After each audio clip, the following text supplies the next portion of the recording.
Hi friends, welcome back to my channel. ನೋಡಿ, ನಾನು ಇವತ್ತು ಪಾಲಕ್ ಸೊಪ್ಪು ಮತ್ತು ಹೆಸರುಬೇಳೆ ಹಾಕ್ಬಿಟ್ಟು ಯಾವ ರೀತಿ ಗ್ರೇವಿ ಮಾಡೋದು ಅಂತ ತೋರಿಸ್ತೀನಿ. ನೋಡಿ, ಈ ಥರ ಪಾಲಕ್ ಸೊಪ್ಪು ಮತ್ತು ಅದ್ರ ಜೊತೆ ಒಂದು ಸ್ವಲ್ಪ ಹೆಸರುಬೇಳೆ, ಒಂದು ಅರ್ಧ ಲೋಟ ಹೆಸರುಬೇಳೆ ಹಾಕಿದ್ದೀನಿ. ಇದನ್ನು ನಾನು ಬೇಯಿಸಿ ಈ ಥರ ಕುಕ್ಕರೆಲ್ಲ ಇಟ್ಟಿದ್ದೀನಿ. 2 ವಿಷಲ್ ಹಾಕಿ ಇಟ್ಟಿದ್ದೀನಿ. ತುಂಬ ಚೆನ್ನಾಗಿರುತ್ತೆ, ಟೇಸ್ಟು ಇರುತ್ತೆ. ಅನ್ನದ ಜೊತೆ ಚಪಾತಿ, ನೀವು ಬೇಕಂದ್ರೆ ಮುದ್ದೆ ಜೊತೆನೂ ಇದನ್ನು ಮಾಡ್ಕೊಂಡು ತಿನ್ಬೋದು. ಒಬ್ಬೊಬ್ಬರು ಒಂದೊಂದು ರೀತಿ ಮಾಡ್ತಾರೆ. ನಾನು ಯಾವ ರೀತಿ ಮಾಡ್ತೀನಿ ಅಂತ ನಾನು ನಿಮಗೆ ತೋರಿಸ್ತೀನಿ. ನೋಡಿ, ಈ ಥರ 2 ವಿಷಲ್ ಹಾಕಿದ್ದೀನಿ ಕುಕ್ಕರಲ್ಲಿ. ಎಲ್ಲ ಚೆನ್ನಾಗಿ ಕ್ಲೀನಾಗಿ ಬಿಡಿಸ್ಬಿಟ್ಟು ಚೆನ್ನಾಗಿ ತೊಳೆದ್ಬಿಟ್ಟು 3-4 ಸಲ ಸ್ವಲ್ಪ ಒಂದು ಅರ್ಧ ಗಂಟೆ ನೀರಲ್ಲಿ ನೆನೆ ಹಾಕ್ಬಿಟ್ಟು ಆಮೇಲೆ ತೊಳೆದ್ರೆ ಮಣ್ಣೆಲ್ಲ ಬಿಟ್ಕೊಳುತ್ತೆ. ಈ ಥರ ಬೇಯಿಸಿ ಇಟ್ಟಿದ್ದೀನಿ.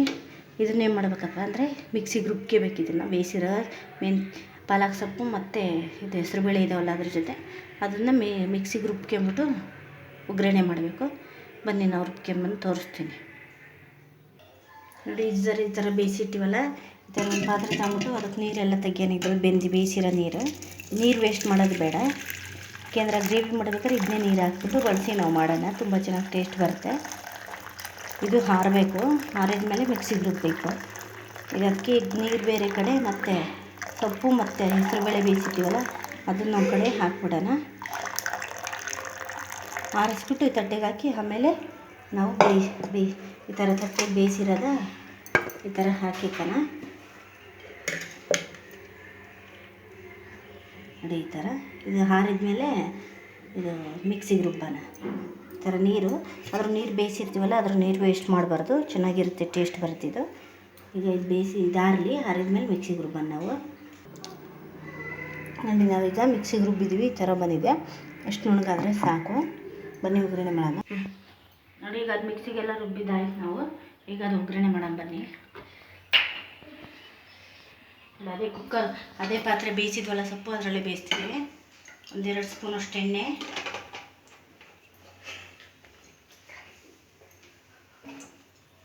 ನೋಡಿ 2 ಸ್ಪೂನಷ್ಟು ಎಣ್ಣೆ, ಸಾಸಿವೆ ಚಿಟಪಟ ಅಂದಾಗ ನೀವು ಯಾವ ಪಾತ್ರೆ ಬೇಕೋ ಆ ಪಾತ್ರೆಯಲ್ಲಿ ಒಗ್ಗರಣೆ ಮಾಡ್ಕೊಳ್ರಿ.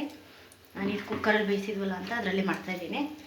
ಮುದ್ದೆ ಜೊತೆ, ಅನ್ನದ ಜೊತೆ, ಚಪಾತಿ, ಕರಿಬೇವು ಹಾಕಿದ.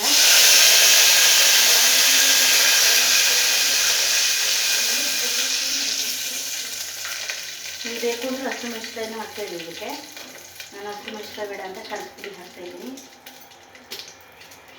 ಕರಿಬೇವು ಹಾಕಿದ್ಮೇಲೆ ನಾಲ್ಕು ಇದರಷ್ಟು ಬೆಳ್ಳುಳ್ಳಿ ಹಾಕಿದ್ದೀನಿ.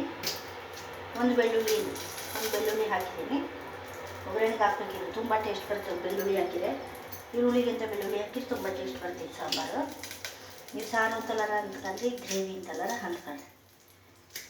ಪಾಲಕ್ ಸೊಪ್ಪಿಂದ ಮಾಡೋದು ಚೆನ್ನಾಗಿರುತ್ತೆ. ಇದಕ್ಕೂ ಒಳ್ಳೆಯದು ಪಾಲಕ್ ಸೊಪ್ಪು.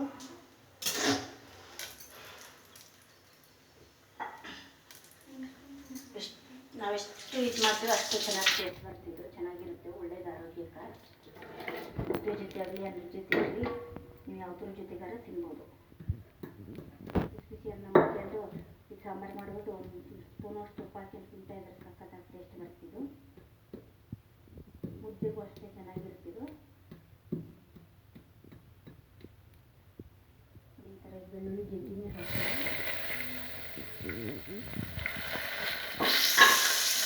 ಬೆಳ್ಳುಳ್ಳಿ ಬೇಡ, ಈರುಳ್ಳಿ ಸಾಕೊಂಡು ಈರುಳ್ಳಿಗೆ ಮಾಡ್ತಾರೆ.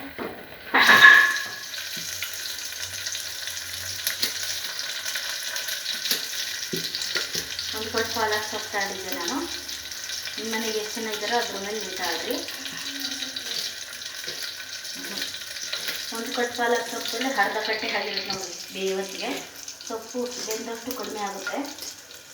ನೀವು ಬೇಕಾದ್ರೆ ಹೆಸರುಬೇಳೆ ಬೇಡ ಅಂದರೆ ತೊಗರಿಬೇಳೆನೂ ಇದ್ರ ಜೊತೆ ಹಾಕ್ತೀನಿ.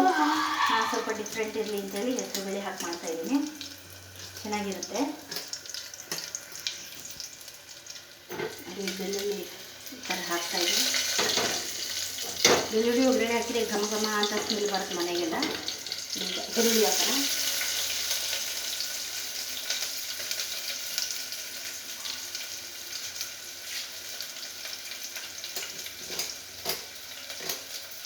ಪಾಲಕ್ ಸೊಪ್ಪು ತಿಂದು ಬೇಜಾರಾಗಿತ್ತು ಅಂತ ಅಂದಾಗ ಈ ಥರ ಗ್ರೇವಿ ಥರ ಮಾಡ್ತೀನಿ ತಿಂದರೆ ಒಳ್ಳೆ ಟೇಸ್ಟ್ ಬರ್ತೀವಿ.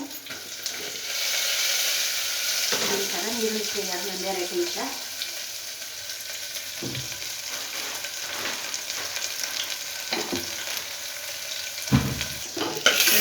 ಈರುಳ್ಳಿ ಈಗ ಫ್ರೈ ಆಗಿದೆ. ಇದಕ್ಕೆ ನಾನು ಚಿಕ್ಕ ಸ್ಪೂನ್ 3 ಟೊಮೊಟೊ ತಗೊಂಡಿದ್ದೀನಿ. ಇದಕ್ಕೆ ಎಷ್ಟು ಬೇಕು ಅಷ್ಟು ನೋಡ್ತೀನಿ ಆಗಿದೆ. ಎರಡು ಬೇಕಂದ್ರೆ ಎರಡು ಬೇಕಾಗುತ್ತೆ. ಒಂದೆರಡು ನಿಮಿಷ ಮತ್ತೆ ಫ್ರೈ ಆಗಬೇಕು. ಆಮೇಲೆ ಒಂದೆರಡು ನಿಮಿಷ ಫ್ರೈ ಆಗಬೇಕು.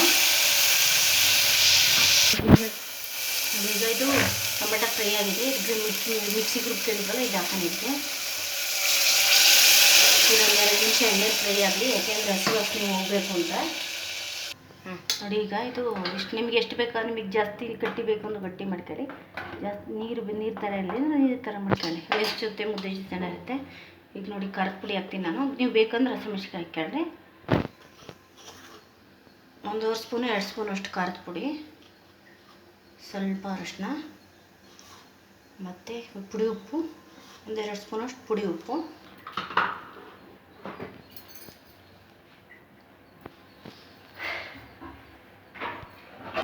ಮತ್ತು ಈ ಥರ 1 ಸ್ಪೂನಷ್ಟು ಸಾಂಬಾರು ಪುಡಿ. ಇದಕ್ಕೆ ಮೇನ್ ಬೇಕಾದ್ರೆ ಸಾಂಬಾರು ಪುಡಿ ಚೆನ್ನಾಗಿ ಟೇಸ್ಟ್ ಬರದೆ ಸಾಂಬಾರು ಪುಡಿಯಿಂದ ಇದು ಈ ಥರ ಕುದಿಬೇಕು. ಎಷ್ಟು ಟೇಸ್ಟ್ ಇರುತ್ತೆ ಅಂದರೆ ಅಷ್ಟು ಟೇಸ್ಟ್ ಇರುತ್ತೆ, ಸಖತ್ತಾಗಿರ್ತಿದ್ದು ಟೇಸ್ಟು. ನೋಡಿ ಇದು 1 ಸ್ಪೂನಷ್ಟು ಗರಂ ಮಸಾಲ. ಇದು ತಕೋ ಕುದೀತಾ ಇದೆ ನೋಡಿ. ತುಂಬ ಚೆನ್ನಾಗಿರುತ್ತೆ ರೈಸ್ ಜೊತೆ ಮುದ್ದೆ ಜೊತೆ. ಇದು ಸಖತ್ತಾಗಿ ಟೇಸ್ಟ್ ಬರ್ತಿದ್ದು. ನೀವು ಒಂದು ಸಲ ಈ ಥರ ಮಾಡ್ಕೊಂಡು ನೋಡಿ. ನೀರು ಜಾಸ್ತಿ ಕ್ವಾಂಟಿಟಿ ಬೇಕು ಅಂದ್ರೆ ನೀವು ಜಾಸ್ತಿ ಮಾಡ್ಕೊಳ್ಳಿ. ಜಾಸ್ತಿ ಜನ ಇದ್ದಾರೆ ಅಂದರೆ ನೀವು ಜಾಸ್ತಿ ಮಾಡ್ಕೊಳ್ಳಿ. ಈ ಟೈಮಲ್ಲಿ ನೋಡ್ಕೊಳ್ಳಿ ಉಪ್ಪು ಖಾರ ಆಗಿದೆ ಹಂಗೆ ಅಂತ.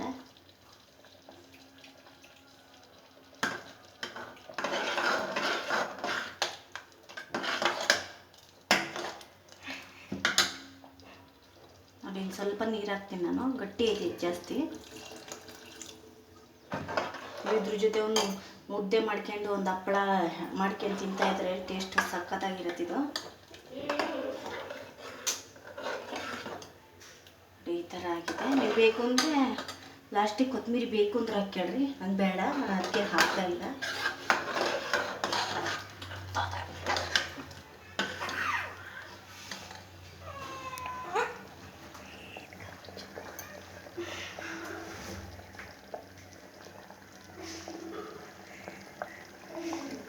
ನೋಡಿ ಈಗ ಇದು ಕುದೀತಾ ಇದೆ.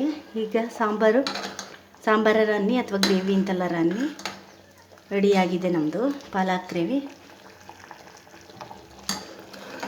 ನೋಡಿ ಚಪಾತಿ ಜೊತೆಗೂ ಟೇಸ್ಟ್ ಇರ್ತಿತ್ತು ಮಾಡ್ಕೊಂಡು ತಿಂದರೆ. ಚಪಾತಿ ಮುದ್ದೆ ಅನ್ನೋದ್ರ ಜೊತೆ ಚೆನ್ನಾಗಿ ಟೇಸ್ಟ್ ಬರುತ್ತೆ. ನೋಡಿ ಇವತ್ತಿನ ವಿಡಿಯೋ ಇಷ್ಟ ಆಯ್ತು ಅಂದರೆ ಲೈಕ್ ಮಾಡಿ, ಶೇರ್ ಮಾಡಿ, ಸಬ್ಸ್ಕ್ರೈಬ್ ಮಾಡ್ಕೊಳ್ಳಿ.